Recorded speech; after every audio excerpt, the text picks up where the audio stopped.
हो गया? ठीक है भाई, चलिए। तो आज जो मुद्दा शुरू हम लोग करने जा रहे हैं, एक और दार्शनिक के बारे में, एक और विचारधारा के बारे में बात शुरू कर रहे हैं आज, और वो दार्शनिक हैं स्वामी दयानंद सरस्वती। स्वामी दयानंद जो हैं वो भारतीय समाज में पुनर्जागरण के अग्रदूतों में से एक माने जाते हैं। पहले मुग़ल पीरियड, फिर उसके बाद ब्रिटिश पीरियड में गुलामी की एक बहुत लंबी श्रृंखला भारत में रही, शताब्दियां निकल गईं, और भारतीयों का जो आत्मसम्मान और आत्मगौरव जो खोया एक बार, तो वो इतना रसातल में पहुंच गया कि फिर अपनी ही चीज़ों को, अपनी जो परंपराएं हैं और जो हमारी चीज़ें थी, उनको इंसान भूलने लगे, और हीनता की और अंधविश्वासों की और पाखंडों की एक ऐसी श्रृंखला उस समय भारतीय समाज में व्याप्त थी कि जिससे कि भारतीय समाज निरंतर पतित होता जा रहा था।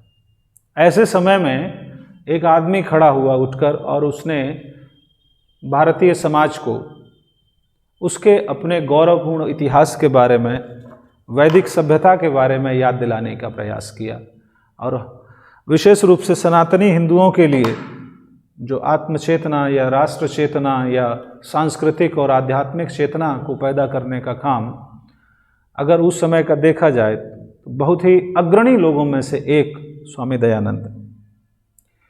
इनका जीवन काल है 2 फरवरी 1824 से लेकर 30 अक्टूबर 1883 तक।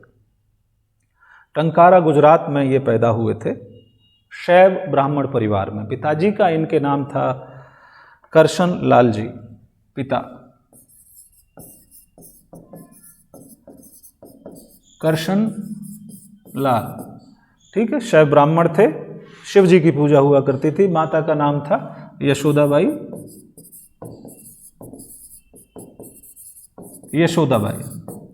ये माताजी थी इनकी, और 8 वर्ष की आयु में इनकी पढ़ाई लिखाई भी शुरू हो गई। 2 महत्वपूर्ण घटनाएं इनके जीवन की हैं जिनका यहाँ पे जिक्र करना ज़रूरी है, जिन्होंने परिवर्तन लाया इनके जीवन। ये दयानंद जो बने, मूल शंकर नाम था बेसिकली इनका, मूल शंकर से दयानंद किस तरीके से ये बने, उसके पीछे 2 घटनाएं समझ आती हैं। पहली तो घटना है कि एक इनकी छोटी बहन थी और एक इनके चाचा, उनकी डेथ हुई। बीमारी फैलती रहती थी उस समय पर, तो इनकी हैजे से इन दोनों की डेथ हो गई। तो जब कोई किशोर अवस्था में कोई बालक हो और घर परिवार में इस तरीके से मृत्यु हो जाती है, तो क्या उसकी मन स्थिति पर असर पड़ता है।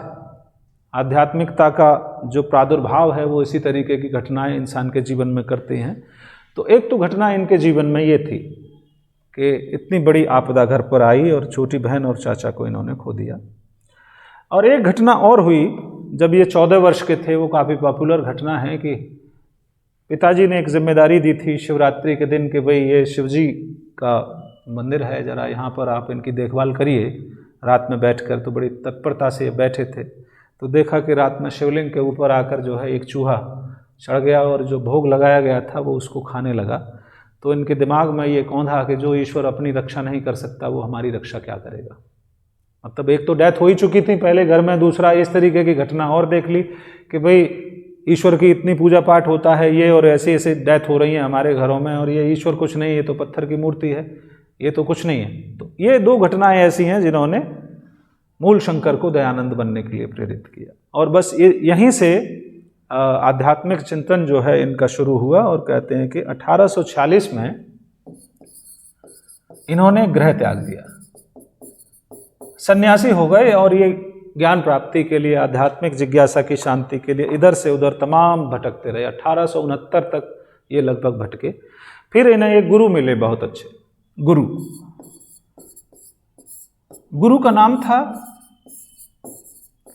विरजानंद दंडी। बड़े ही अनोखा व्यक्तित्व विरजानंद दंडी का, अगर आप इंटरनेट पर सर्च करें, इनके बारे में पढ़कर देखें, तो नेत्रहीन थे, पर इनसे प्रकांड विद्वान, इनके समकालीन शायद ही कोई मिले संस्कृत भाषा का। कोई भी आके इनसे शास्त्रार्थ करो तो इन्हें पराजित नहीं कर सकता था। इतनी विलक्षण स्मृति इनकी थी और इतने प्रतिभावान थे विरजानंद। आंखें ना होने के बावजूद भी अंधे थे। मथुरा में इनका ठिकाना था विरजानंद दंडी का। संस्कृत और वैदिक साहित्य के प्रकांड पंडित विरजानंद। ऐसे विरजानंद को मूल शंकर नाम का शिष्य मिला, और विरजानंद से मूल शंकर ने दीक्षा ली और उनसे ज्ञान प्राप्त किया। और इस दीक्षा में विरजानंद ने मूल शंकर से या दयानंद से गुरु दक्षिणा के रूप में इस बात को मांगा कि आप जो है वेदों के प्रचार को करिए, वैदिक ज्ञान का प्रचार भारतीय समाज में करिए, क्योंकि भारतीय समाज तो बहुत टूटता जा रहा है, बहुत डूबता जा रहा है, आप अपना जीवन इसी में लगाइए। और उस बात को दयानंद ने पूरे जीवन फॉलो भी किया कि वो पूरे समय वैदिक ज्ञान के, वैदिक सभ्यता और संस्कृति के पुनरुत्थान में ही लगे रहे सारे जीवन। तो ये एक गुरु और शिष्य की परंपरा का इससे बढ़िया उदाहरण आप देखिए क्या मिलेगा कि एक शिष्य अपनी गुरु की इच्छा की पूर्ति के लिए पूरा सारा जीवन इन चीज़ों में लगा देता है। तो इसीलिए ऐसे लोगों को महान कहा जाता है। खैर साहब, एक और महत्वपूर्ण घटना इनके जीवन की है, वो है 1875 बंबई में आर्य समाज की स्थापना। आर्य समाज बंबई, आर्य समाज की स्थापना करी इन्होंने बंबई में, और ये बहुत बड़ा कदम था। आर्य समाज, अभी भी बहुत सारे लोग आर्य समाज को फॉलो कर रहे हैं, ठीक है। बंबई में इसकी स्थापना हुई थी और सत्यार्थ प्रकाश की रचना की। पुस्तकों को अभी और लिखेंगे हम कौन कौन से ग्रंथ इन्होंने लिखे। उसके बाद 1883 में, ये जो इनका डेथ ईयर है, 1883 में जोधपुर के महाराजा जसवंत सिंह के यहाँ ये मेहमान थे। ये वहाँ गए तो वहाँ उन्होंने देखा कि राजा जो है वो बहुत ही भोग विलास में, नृत्य में, संगीत में बिजी थे। जनता के लिए, ना आध्यात्मिक उन्नति के लिए उनका कोई रुझान नहीं था। और उनके यहाँ कहते हैं कि एक नन्ही जान नाम की एक महिला थी, वो उनसे बड़े प्रभावित थे जसवंत सिंह, और वहीं पर वो सब चीज़ें होती रहती थी।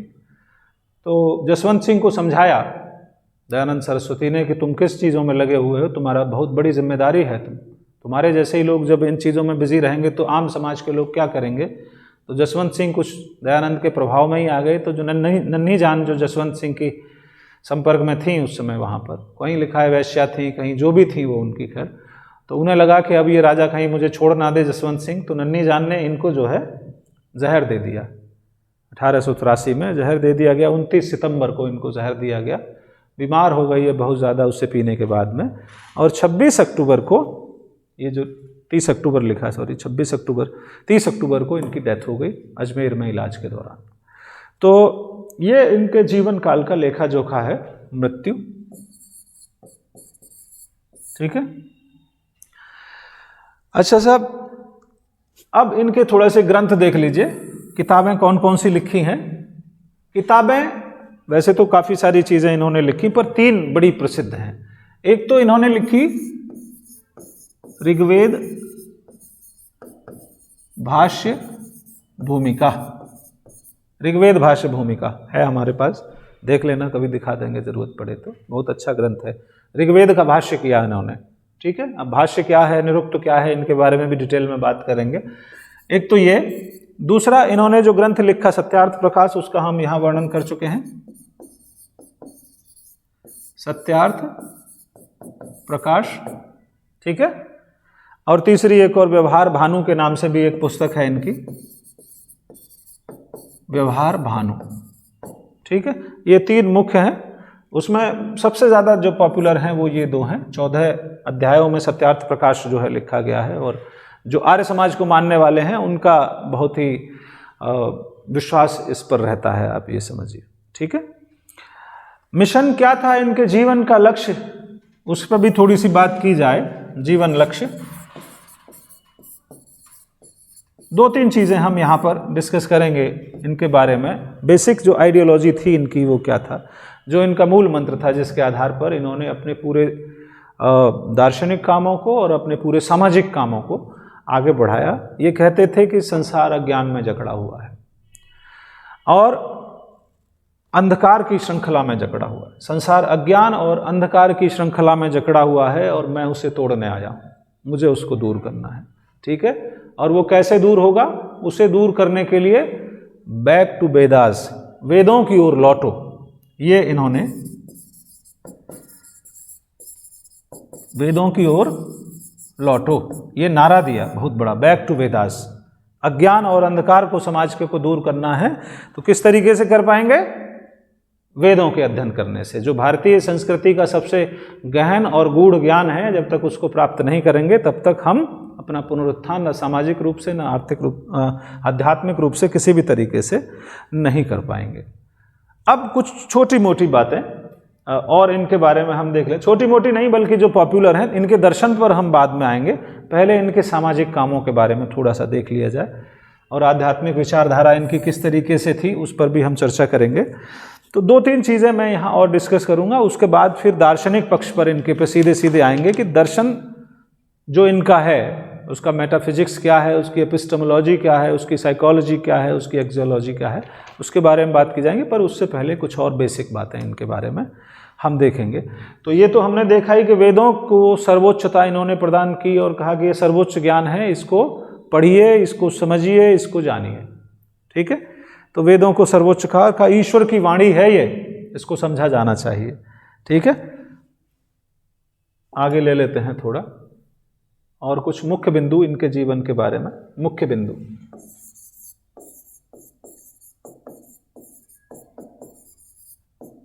वेदों की सर्वोच्चता। पहली चीज,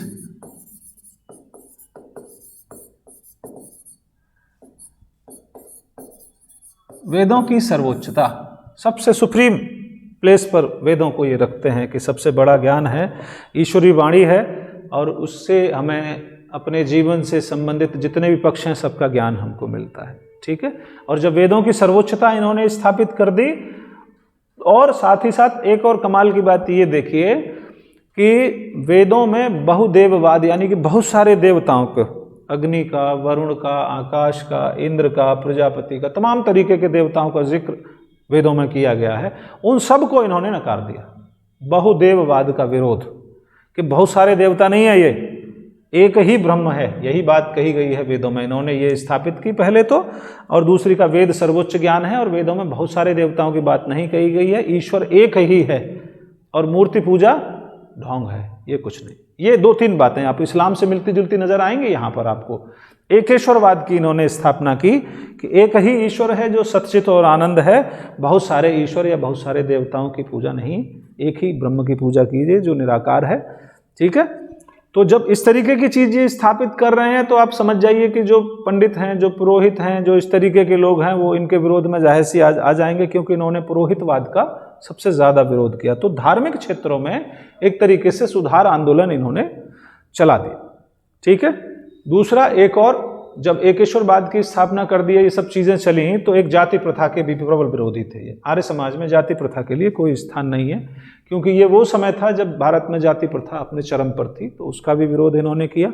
जाति प्रथा का विरोध, बाल विवाह का विरोध, ये ऐसी ज्वलंत समस्याएं थी जिनका इन्होंने बहुत ही सख्ती के साथ विरोध किया, बहुत ही मजबूती के साथ का विरोध कि ये चीज़ें भारतीय समाज के लिए खराब हैं और इन चीज़ों का वर्णन कहीं भी हमारे धार्मिक ग्रंथ जो हैं वेद, उनमें नहीं मिलता है।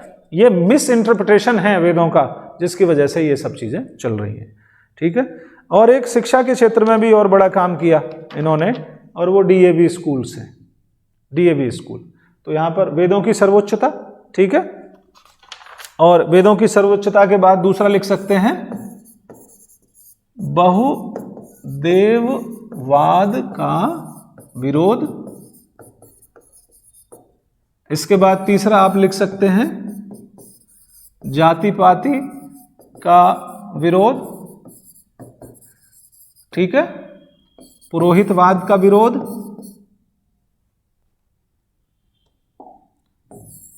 पुरोहितवाद,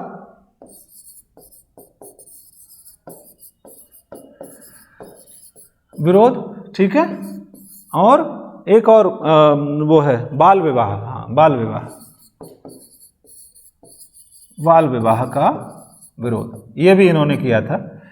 ठीक है, हाँ, एक और काम लिख सकते हैं बड़ा महत्वपूर्ण, वो है DAV। आप देखते हैं हर शहर में DAV स्कूल मिल जाएंगे आपको, DAV कॉलेज मिल जाएंगे।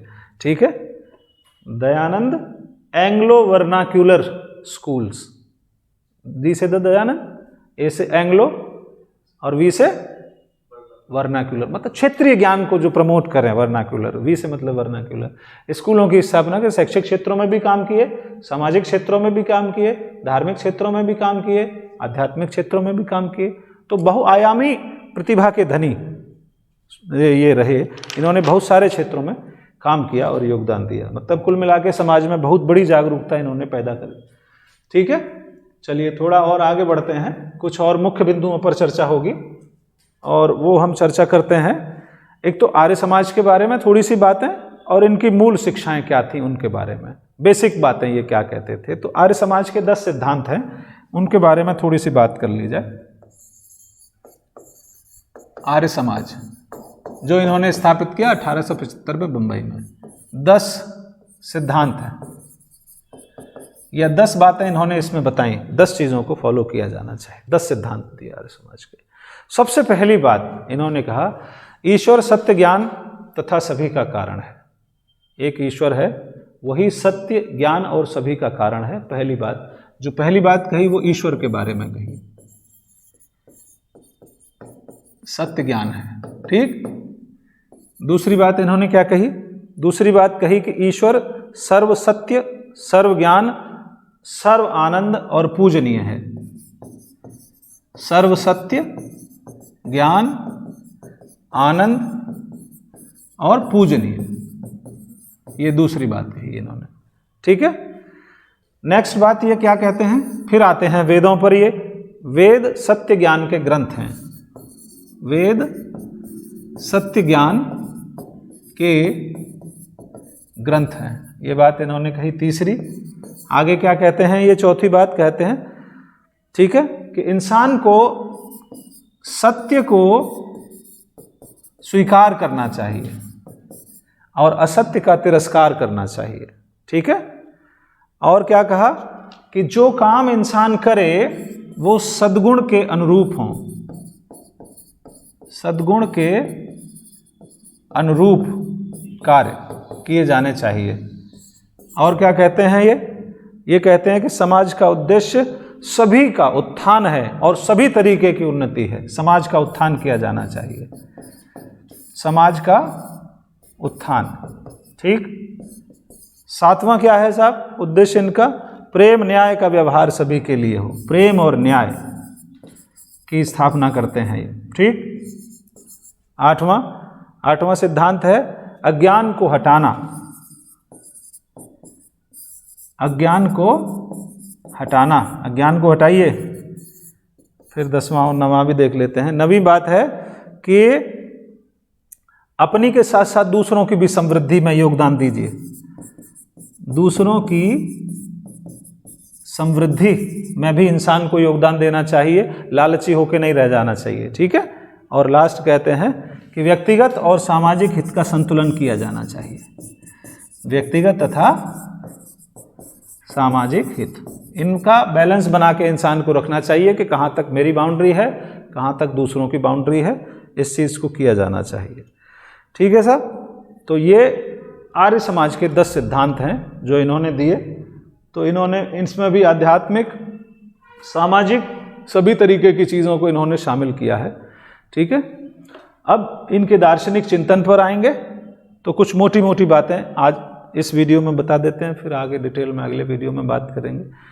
3 दार्शनिक विचारों में जब भी हम बात करते हैं स्वामी दयानंद की, तो 3 बातें निकल कर आती हैं। सब 3 ट्रिनिटी की बात करते हैं, ये भी जो इस्लाम में कही गई है। इस्लाम की ट्रिनिटी अलग है और इनकी ट्रिनिटी 3 संस्थाओं के बारे में, ये वो अलग है। ये कहते हैं परमात्मा, जीव और प्रकृति 3 चीज़ें हैं इस समूची सृष्टि के पीछे जिनसे ये बनी है। 3 बातें हैं, परमात्मा, जीव और प्रकृति। ठीक है, और प्रकृति जो है वो समूची सृष्टि का मूल कारण है, सबसे बड़ा एकमात्र कारण जो है वो क्या है, प्रकृति। ठीक है, और जीवात्माओं के बारे में कहा है कि ये जीवात्माएं अनेक हैं फिर भी उनमें समानता है।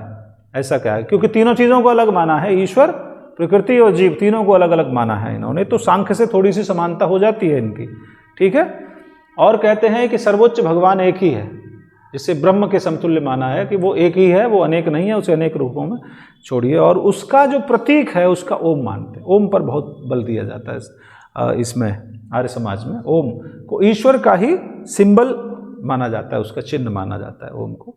ठीक है, और फिर इन्होंने थोड़ा सा और बात कही कि भाई हिंदुओं में जो ब्रह्मा विष्णु महेश का जो पूजन होता है वो ईश्वर के लक्षण हैं, वो ईश्वर नहीं है अलग अलग। जो एकमात्र ईश्वर है जब वो सृजन करता है तो ब्रह्मा हो जाता है, जब वो पालन करता है तो विष्णु होता है, जब वो विध्वंस करता है तो वो शिव होता है। तो ये ईश्वर के लक्षण है वो एक ही, ये स्थापना इन्होंने की, ठीक है। और उसी को निर्गुण और सगुण दोनों रूपों में इन्होंने स्वीकार किया है, ठीक है। और मोक्ष के बारे में भी इनकी जो अवधारणा है वो ये है कि मोक्ष जो है वो परमानेंट सुख आदमी का होता है, ऐसा सुख की बात कही गई है जो स्थायी हो, जो कभी छूटे ना, ठीक है। तो ये कुछ मोटा मोटा सा इंट्रोडक्शन था इनका।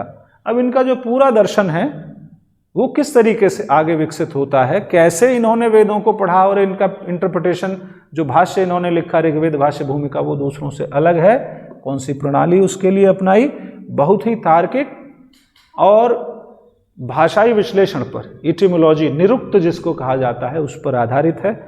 अगले वीडियो में हम उसके बारे में बात करेंगे। निश्चित रूप से कुछ नई चीज़ें हमें अपने लिए भी सीखने को मिलेंगी दयानंद जी के दर्शन के साथ साथ। तो आज के इस वीडियो के लिए इतना ही। बहुत बहुत धन्यवाद।